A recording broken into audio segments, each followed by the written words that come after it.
It's instantaneous problem solving. You dealing with situations where you don't have long to have a thought process in it. So anything you've learned in a short period of time, you can't even apply it. So it's really just instinctual. You know, the quick reads, basketball in general, you have to deal with a lot of moving parts. You got to deal with 4 other players on your team and then 5 other players on the opposite team.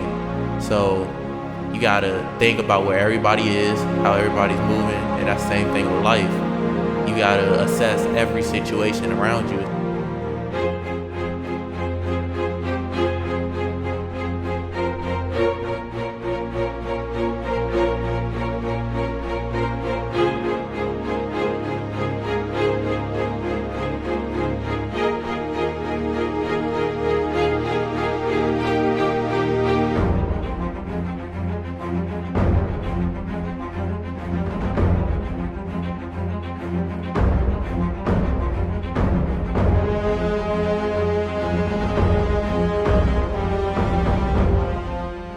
Alphatrus Bens, but everybody calls me Trey because I'm the third, obviously. Born in New York, raised in Maryland since I was 5.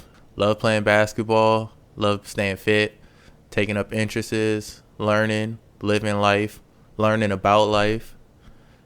Interested in psychology, philosophy, and just sitting here trying to help other people find their way, just like I had to find out on my own.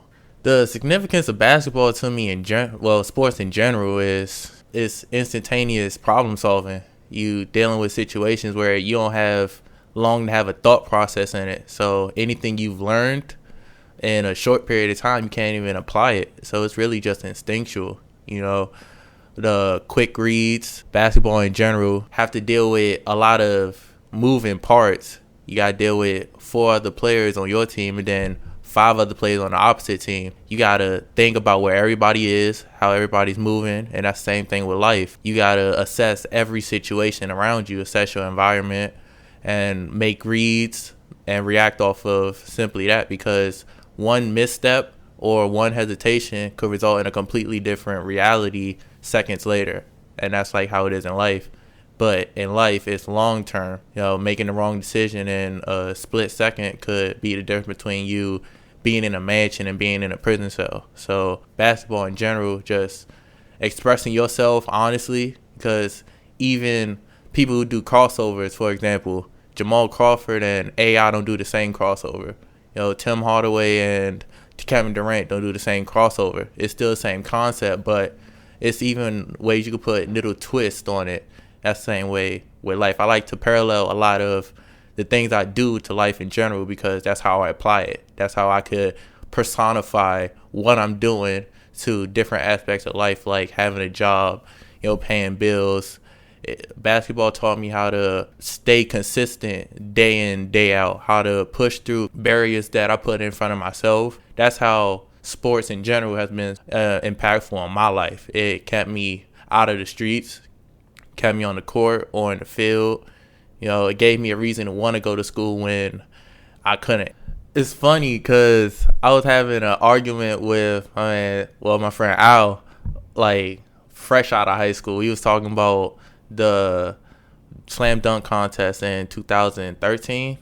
So his argument was nobody could come off the streets and play professional basketball. And my argument was anything's possible, because I'm the ultimate optimist. So given enough time, a guy off the street can be better than a basketball player if he put in more dedication to it. So just off of that argument alone, and then me being the competitor I am, I was like, watch me do it. When I'm 24 and you see me in the NBA, I'll be like, ha, told you. That's what really drove me to want to pursue basketball when I was younger as a profession. My biggest motivation is just being the best I can be. Everyone has their own mark to leave on life in general. Not just you, not just your family, but society. So my biggest motivation is, what mark am I going to leave on the world? When I die, what are people going to say about me?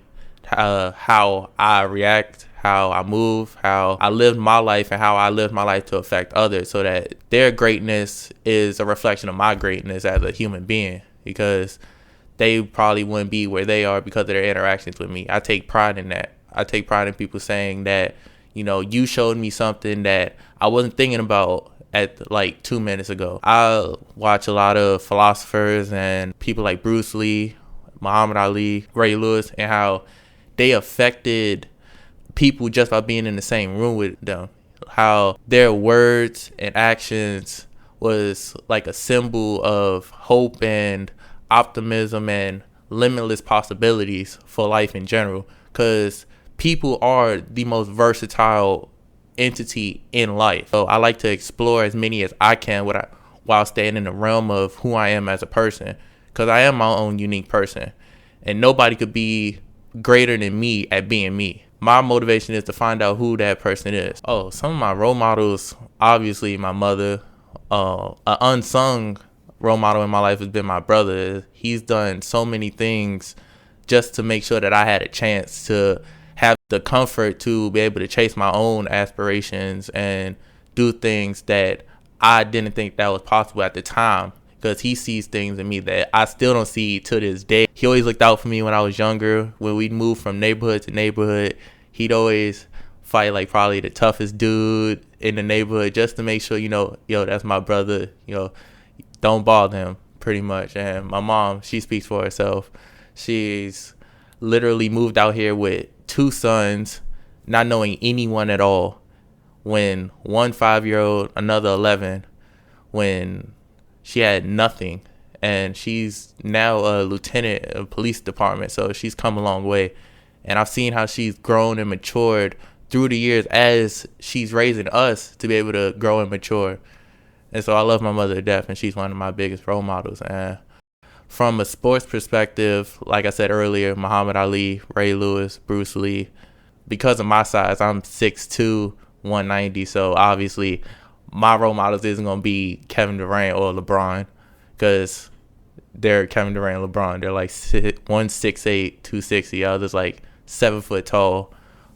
So obviously I can't model myself after them. But Isaiah Thomas was my favorite player growing up. Like, him and the Bad Boy Pistons was the real deal. And Isaiah was the toughest out of all of them, even though he was the smallest.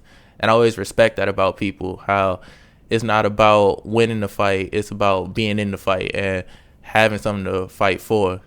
And the model that I've started to live by is live for the thing that you die for now, so you could die for the thing that you'd live for later. That's how role models affected me. And Martin Luther King is one, Malcolm X another. But just because I'm a philosophy major, so viewing their different mindsets and how they got to that way, I see the benefits in both of them. And so Martin Luther King's piece with Malcolm X's, our people still come first. Like, we can't forget that.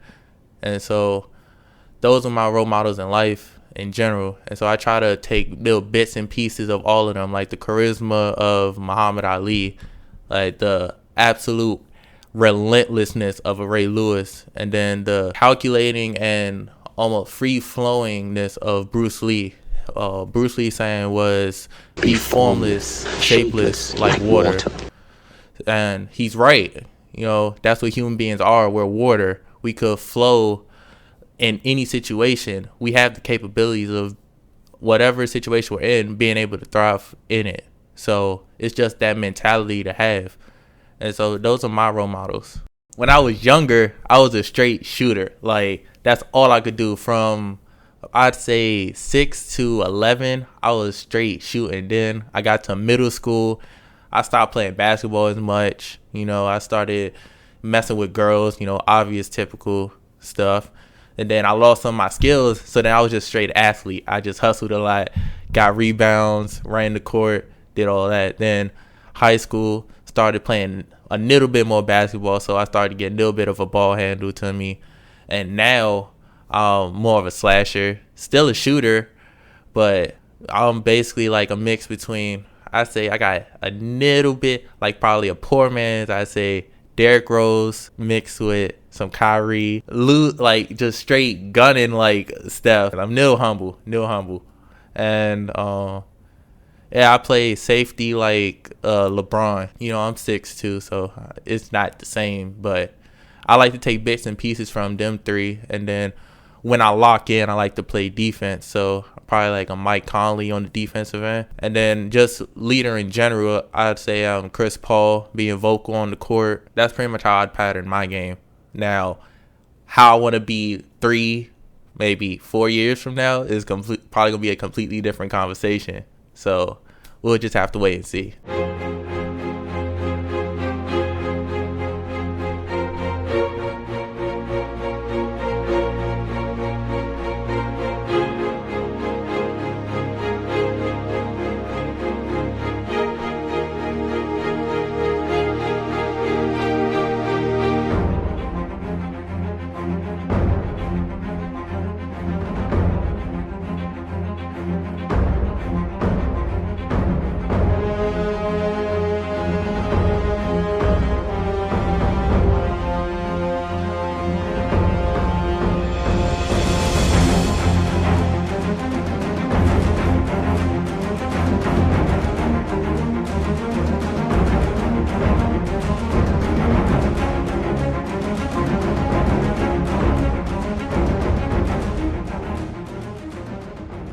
I ain't tripping cause I got you got me. I love when you call me Poppy. I love when you get on top me. I love your attitude, just so cocky. I light your fists up so rocky. My eyes be dripping, no hockey. Can I be Clyde and you Bonnie? Ride or die with my mommy.